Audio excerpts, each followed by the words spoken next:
Welcome to my YouTube channel. आज मैं आपको क्लास 11th के लिए धनक बुक से सबक नंबर 24 को पढ़ाऊंगी। सभी बच्चे ध्यान रखेंगे कि जो बच्चे नई आवाज़ बुक से पढ़ रहे हैं उन्हीं बच्चों को धनक बुक से भी पढ़ना है। तो बिना टाइम वेस्ट किए पढ़ना स्टार्ट करते हैं। सबक नंबर 24 बच्चों एक रुबाई है। रुबाई का मतलब क्या होता है? देखो, एक ऐसी नज़्म जिसके 4 मिसरे यानी कि 4 लाइनें होती हैं और हमेशा इसका एक रूल होता है कि जो पहला मिसरा होता है, पहला, दूसरा और चौथा मिसरा हम काफ़िया होता है, यानी कि इसका काफ़िया एक जैसा होता है। यानी कि लास्ट का जो ये इतना पार्ट होता है ना, ये राइमिंग वर्ड होता है, जैसे कि फ़ानी देखी, जानी देखी और जवानी देखी, तीनों ही वर्ड क्या है? राइमिंग वर्ड है। कंपलसरी है कि पहला, दूसरा और चौथा मिसरा हम काफ़िया हो, और डिपेंड करता है मर्ज़ी पर कि अगर आप चाहें तो तीसरे मिसरे को भी हम काफ़िया कह सकते हैं। और दूसरी ख़ास बात क्या है कि जो इसका चौथा मिसरा होता है वो सबसे ज़्यादा ज़ोरदार होता है। पूरी रुबाई का जो निचोड़ होता है लास्ट वाली लाइन में, लास्ट चौथे मिसरे में होता है। अब रुबाई की डेफिनेशन को लफ्ज़ी तौर पर भी पढ़ लेते हैं। अगर एग्ज़ाम में आएगी तो कैसे लिखोगे? रुबाई में 4 मिसरे होते हैं। इसका पहला, दूसरा और चौथा मिसरा हम काफ़िया होता है। तीसरा मिसरा भी अपनी मर्ज़ी से हम काफ़िया ले सकते हैं, जैसा कि मैंने अभी बताया था। आम तौर पर रुबाई का चौथा मिसरा सबसे ज़्यादा ज़ोरदार होता है। अभी मैंने ये बात बताई थी। काफ़ियों की पाबंदी होनी ज़रूरी होती है और बहर की पाबंदी भी ज़रूरी होती है रुबाई के लिए। और रुबाई के लिए बच्चों चंद बहरे भी मखसूस हैं। अब जैसे कि हम सभी जानते हैं एग्ज़ाम में किसी भी शायर का तारुफ ज़रूर पूछा जाएगा, तो हम इस रुबाई के शायर के तारुफ को सबसे पहले समझते हैं। मीर बब्बर अली अनीस, इनकी पैदाइश 1802 में हुई और इंतकाल 1874 में हुआ। याद रख पाओगे, पैदाइश 1802 और इंतकाल 1874 है। अब बच्चों याद करने का तरीका जैसे कि मैं आपको हर बार बताती हूँ, जो हमेशा हमेशा आपके लिए यूज़फुल रहेगा, जिससे जो आपके दिमाग की पावर है वो भी बढ़ेगी और आप हर चीज़ को पुख्ता और जल्दी याद कर पाएंगे। अब जैसे कि आपको ये सन याद करना है तो आप इतने पार्ट का स्क्रीनशॉट लेना और चलते फिरते इसकी रिवीजन करना। जब आपको एक बार रिवीजन की हैबिट हो जाएगी, स्टार्टिंग में थोड़ा सा टाइम लगता है, मगर जब आप एक बार रिवीजन करना सीख जाओगे तो आप हर चीज़ को पुख्ता तौर पर अपने दिमाग में बिठा पाओगे। दिमाग इसी हिसाब से आपका काम करेगा और 2-4 बार में ही पढ़ने में आपको पुख्ता और अच्छे तौर पर याद होगा। तो अब पढ़ना स्टार्ट करते हैं। मीर अनीस फैज़ाबाद में पैदा हुए। इनका ताल्लुक़ मीर हसन के ख़ानदान से है। मीर अनीस के वालिद मीर मुस्तहसिन खलीक आला दर्जे के शायर थे। याद रखोगे कि इनका ताल्लुक़ मीर हसन के ख़ानदान से था और मीर अनीस के वालिद का नाम मीर मुस्तहसिन खलीक था, जो कि एक बहुत मशहूर शायर थे। मीर अनीस को जो शायरी थी वो विरासत यानी कि विरसे में मिली थी। बचपन से ही इनको शायरी का शौक़ था। शायरी की इब्तिदा यानी कि इन्होंने शायरी की शुरुआत गज़ल लिखने से, गज़ल गोई से की। इनके वालिद और उस वक्त के माहौल ने इन्हें मरसिया लिखने की भी तरफ मुतवज्जा किया। अनीस अमजद अली शाह के अहद में फैज़ाबाद से लखनऊ आ गए थे। याद रखोगे कि अनीस अमजद अली शाह यानी कि बादशाह के दौर में फैज़ाबाद से लखनऊ आ गए और आखिर उम्र तक लखनऊ में ही रहे। मीर अनीस जब लखनऊ आए और उर्दू मरसिया उस वक्त तक उरूज पर था, तो मीर अनीस का कमाल ये है कि इन्होंने कम अरसे के अंदर ही बहुत मकबूलियत हासिल कर ली थी। आगे है, मीर अनीस असल में मरसिया लिखने के शायर हैं। इनके मरसियों में हिंदुस्तान की मुश्तरका यानी कि मिली जुली तहज़ीब का रंग नुमाया तौर पर देखने को मिल सकता है।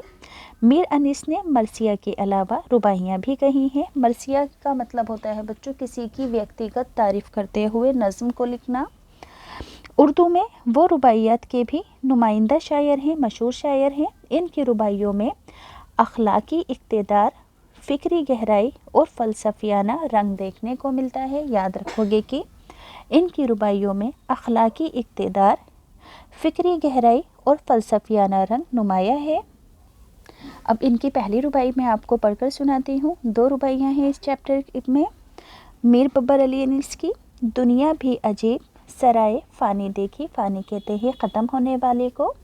हर चीज़ यहाँ की आनी जानी देखी, जो आके ना जाए वो बुढ़ापा देखा, और जो जाके ना आए वो जवानी देखी।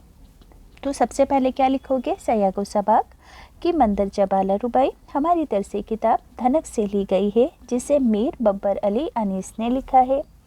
तशरीह क्या होगी, क्या लिखोगे एग्ज़ाम में कि शायर कहता है कि दुनिया एक सराय की तरह, एक बाज़ार की तरह है कि मानिंद है। यहाँ लोग आते जाते हैं और कुछ दिन सराय में ठहर कर चले जाते हैं, कुछ दिन रुक कर दुनिया से चले जाते हैं। दुनिया और दुनिया की हर शे फ़ानी है, यानी कि ख़त्म होने वाली है। आगे है, इंसान की ज़िंदगी में उतार चढ़ाव आते रहते हैं। बचपन के बाद जवानी और जवानी के बाद बुढ़ापा आता है। बुढ़ापा आने के बाद वापस नहीं जाता है। पता है सभी को कि एक बार बुढ़ापा आ जाए तो कभी वापस नहीं जाता, और जवानी जाने के बाद कभी वापस नहीं आती है। अब है टेक्स्ट बुक के क्वेश्चन आंसर। सवाल 1, इस रुबाई का मरकज़ी ख़याल क्या है, यानी कि इस रुबाई के ज़रिए क्या पैगाम दिया गया है। तो आप लिखोगे कि इस रुबाई में शायर ने दुनिया की बेसबाती का जिक्र करते हुए कहा है कि दुनिया एक सराय है, दुनिया और दुनिया की हर शे फ़ानी है। इंसान की ज़िंदगी में जवानी और बुढ़ापा सिर्फ़ एक बार आता है। जवानी जाके वापस नहीं आती है, और बुढ़ापा आने के बाद वापस नहीं जाता है। समझ में आया कि जवानी जाके एक बार चली जाएगी, जवानी वापस नहीं आएगी, और बुढ़ापा आने के बाद कभी वापस नहीं जाता। अगला सवाल है, बुढ़ापा और जवानी में शायर ने क्या फ़र्क बताया है। तो बुढ़ापा और जवानी में फ़र्क बताते हुए शायर ने कहा है कि बुढ़ापा आके वापस नहीं जाता, और जवानी जाने के बाद वापस नहीं आती। अब बच्चों अगली रुबाई पढ़कर सुनाती हूँ। रुतबा जिसे दुनिया में खुदा देता है, वो दिल में फ़रोतनी को जा देता है। करते हैं तही मग़ज़ सना, यानी कि अपनी तारीफ़ अपने आप। जो ज़र्फ़ यानी कि बर्तन के खाली है, सदा देता है, यानी कि खाली बर्तन आवाज़ करता है, सदा देता है।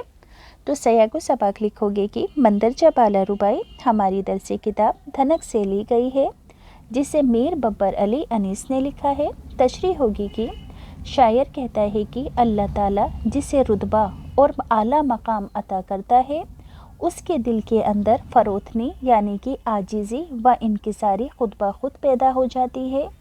बिल्कुल इस तरह जिस तरह सुराही सुरंगरू होकर पैमाना यानी कि प्याला भरती है। इसके बरअक्स जो पागल लोग होते हैं, खाली दिमाग लोग होते हैं, अपनी तारीफ़ अपने आप करते हैं। जिस तरह खाली बर्तन आवाज़ करता है, ऐसे ही ये लोग आवाज़ें करते हैं, अपने आप को आला बताने की कोशिश करते हैं फिजूल में। जिस तरह खाली दिमाग लोग अपनी तारीफ़ आप करते हैं, वो अक्लमंद लोग अपनी तारीफ़ कभी अपने आप नहीं करते हैं। अब बच्चों इस चैप्टर की टेक्स्ट बुक के क्वेश्चन आंसर हैं। तो टेक्स्ट बुक के क्वेश्चन आंसर पढ़कर सुनाने से पहले सभी बच्चों से रिक्वेस्ट है कि जो बच्चे स्टेशनरी की और गिफ्ट आइटम्स की ख़ास चीज़ें ख़रीदना चाहते हैं मुनासिब दामों पर और बिना किसी कमीशन के, तो लिंक डिस्क्रिप्शन में है। हर चीज़ बहुत ज़्यादा ख़ास और अलग है, आप एक बार ज़रूर ट्राई करें। यहाँ पर आपसे कोई कमीशन नहीं ली जाएगी, जैसे कि आम दुकानों पर डिस्ट्रीब्यूटर अपनी जगह की, किराए की, करंट की, हर चीज़ की कमीशन लेके चीज़ों को महंगा कर देते हैं। यहाँ से हर चीज़ आपको 100% फुलफ़िल तरीके से मिलेगी। आप एक बार ज़रूर ट्राई करें। टीचर्स डे और फ्रेंडशिप डे के लिए भी आपके लिए यूज़फुल रहेगी और आपके ख़ुद के लिए भी। अब है सवाल जवाब बता देती हूँ पढ़कर। रुबाई के पहले शेर में क्या कहा गया है। तो रुबाई के पहले शेर में कहा गया है कि अल्लाह ताला जिसको दुनिया में आला रुतबा अता करता है, उसके दिल के अंदर आजिज़ी व इनकिसारी पैदा हो जाती है। अगला सवाल है, जो ज़र्फ़ यानी कि बर्तन के खाली है, सदा देता है, इसका क्या मतलब है।